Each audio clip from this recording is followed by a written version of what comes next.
Every day I see a new study that's like, people who live on golf courses tend to have more heart failure. And then all of the comments are like, oh my God, maybe it's the pesticides. I'm never going near a golf course again. Have we lost our critical thinking skills? Yes, people near golf courses are more likely to have heart failure and die because who lives on golf courses? Old people. And who are more likely to have heart failure and die?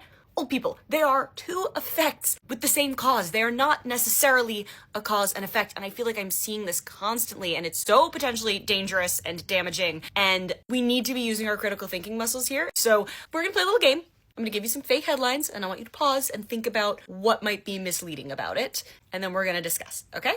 Okay, number one. People who regularly wear sunscreen report higher rates of skin cancer. Pause, think. Okay, this headline wants you to draw the conclusion that sunscreen causes skin cancer. But let's think about it. Why might people who wear more sunscreen have higher rates of skin cancer? Because people who wear sunscreen are people who spend time in the sun. That's why they're wearing sunscreen. And time in the sun is what increases your rate of skin cancer. Does that make sense? This headline wants you to draw a conclusion. There is a high chance that those are actually just two effects with a concurrent cause, right? Okay, let's do another one. This is a similar one. So let's say a headline says, kids who have more books at home tend to have higher grades. Pause.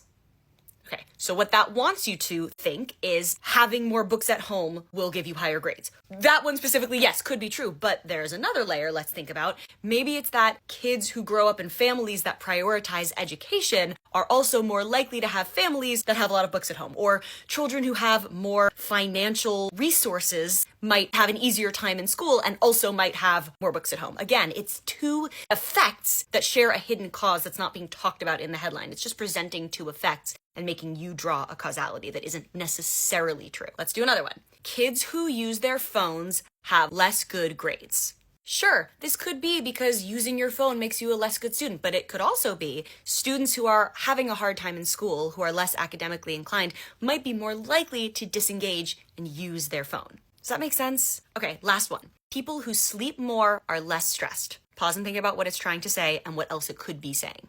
So sure, it could be that people who sleep more are less stressed because they sleep more, but it could also be that people sleep more because they are less stressed, and people who are stressed don't sleep as well. So this is one where it's presented as a cause and effect, but it might actually be flipped, the effect and the cause. This one I see all the time. So there's a lot of different logical fallacies, they're called, that can be presented in headlines. And again, many of them are meant to make you misinterpret them. They're meant to cause mass hysteria, to sow seeds of distrust in medicine or whatever else.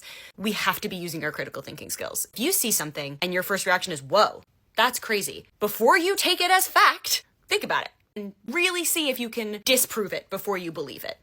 Does that make sense?